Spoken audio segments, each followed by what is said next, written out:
Something else the Gulf of Mexico is well known for is hurricanes.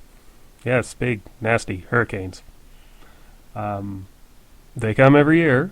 I've already had a look at the predictions. They predict this will be an above average hurricane year in the Atlantic. And every year we get a storm come into the Gulf and beats up somewhere. Of course, we all remember Hurricane Katrina hit New Orleans, flooded the place. We're going to have another hurricane. It's just a given. There will be a hurricane that comes into the Gulf this summer, at least one. Now, what's normally associated with hurricanes, the flooding, the worst of it, is often not the winds, but the storm surge. This is where the ocean makes its way inland, and, giant waves, like tidal waves, come in ashore. This is what got New Orleans, the storm surge, right? And they've got barrier walls and everything there. But let's say we get a big hurricane in the next little while. Now, they said it's probably going to take 3 months to stop this thing from flowing. Hurricane season officially starts in June. We're beginning of May right now. So, beginning of June is 1 month. Beginning of July is the next month. Beginning of August is 3 months. So, reasonably, we should expect they could have this thing capped by August 1st. But maybe they won't. The peak of hurricane season happens mid to late August, early September. But storms have been known to hit before then. So let's get a storm in the Gulf and we have some storm surge. So now, not only do you have oil lapping the beaches, you have it pushing inland and soaking everything. And this is this light, sweet Louisiana Gulf crude stuff. It's highly flammable, toxic and flammable. Okay, so we get a hurricane. We get the storm surge coming inland, and everything's covered in oil. And it's a hot summer.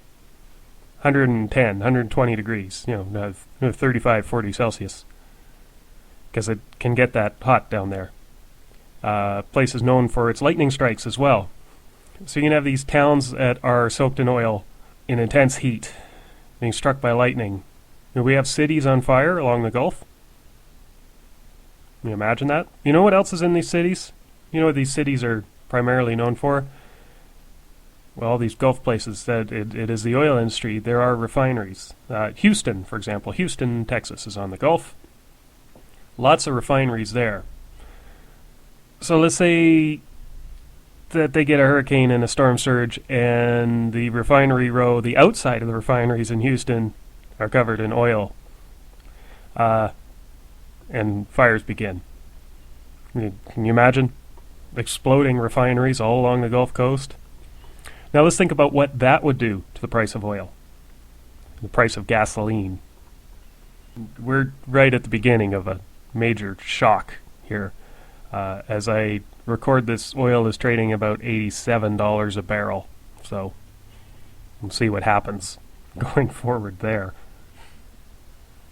Another one I had suggested by a friend of mine, something I hadn't thought about before. Again, when a hurricane comes in, it pretty much picks up the top layer of the ocean, where all this stuff is floating.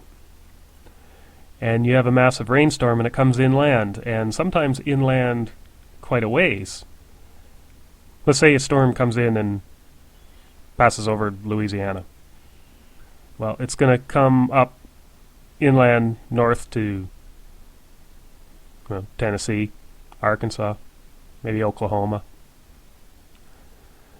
Kentucky, maybe southern Ohio. I mean, these storms last a long time. If we do get a big storm, at the time this oil slick is still floating around, oily rain across the heartland, throughout the U.S. South. Think about what that would mean, particularly in farm country. Take a minute and think about that. It's raining oil from the sky on the farmers' fields all throughout. And then you continue to have the hot, dry summer and lightning strikes.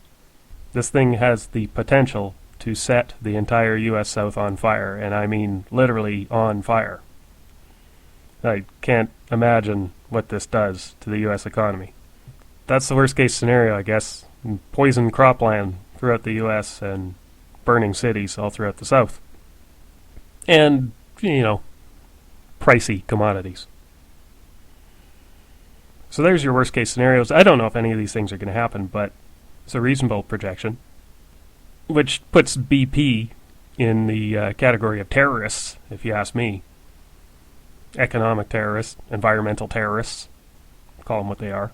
So this is the Chernobyl. This is the event. If any of these things happen that I've forecast, this will be the event that forces a re-examination of the way we do things. I mean, right after Chernobyl happened, people really had a re-examination of nuclear power and the safety of nuclear power. Hopefully this will cause us to reconsider our oil-dependent lifestyles, which is probably a really good thing because peak oil's coming anyway. We're going to be forced into it, so we might as well choose it. But why are we here anyway? Why are we so dependent on this oil? I mean, look around you. Our entire way of life is built upon cheap oil. I know I've argued this before, and it's a broken record to some of you. Look at our suburbs. I mean, think about the whole economic scheme, if you live in a suburb especially. That's been the basis of the economy over the last however many years. You live out in the suburbs, well, all your houses were built recently, so you've got the construction there and the building materials. And there's a strip mall and a gas station and a burger joint and a hair salon built way out there in the commercial real estate. And then you buy your car and you drive back and forth and you get your muffler repaired and you get your oil changed. You drive back and forth every day and you buy products to furnish your distant living from your workplace. That's been the whole economic pattern in the United States. That's why we have oil rigs in the Gulf. It's been necessary to maintain that way of life. And it's coming to an end. And I can look at this positively in one way, that maybe this is the final push that gets us moving towards alternative energy sources. You know, when the big economic meltdown happened in October of '08, instead of handing all the money over to Goldman Sachs, who I'm going to talk about in a minute, the U.S. government could have said, okay, you know what, we're going to take a whole bunch of money and we're going to rebuild America's energy infrastructure. The same thing could have happened in Canada too, but some of you don't like Stéphane Dion very much. Short-sighted. They could have said, we're going to build windmills and we're going to build geothermal and tidal power and we're going to sink all sorts of money into building a green infrastructure economy so you don't have to be so dependent on foreign oil. I mean, they could have built high-speed electric rail lines. They could have built a distributed energy grid across the U.S. That should have been the push. You know, lots of people would have been working, putting this infrastructure together, and then the cost savings you'd have in terms of energy afterwards would have been remarkable. But instead of that, we got drill, baby, drill, and bailouts, and well, that was kind of sad. But maybe this oil spill, oil's Chernobyl, will finally push governments into doing the right thing. I mean, they're way ahead of us in Europe. They're already doing stuff like this in Europe, building distributed energy grids, connecting people. You know, you almost get to the point where every house is a battery, a producer of energy and a battery in the system, and whoever needs the power can take it. But again, the oil companies' grip on our society, where we have to pay them no matter what we do, has been the pattern, and they've owned the politicians all the way through, oil and bankers. But hopefully this disaster, and it will be a disaster for many, many people, and a massive economic hit, hopefully this will push us to make the right decision. I can be hopeful about that, but at the same time I should note that the Soviet Union collapsed just a few years after the Chernobyl disaster, and, well, let's just see where the United States is going forward. This is Bread with Circus Radio. My name is Alex.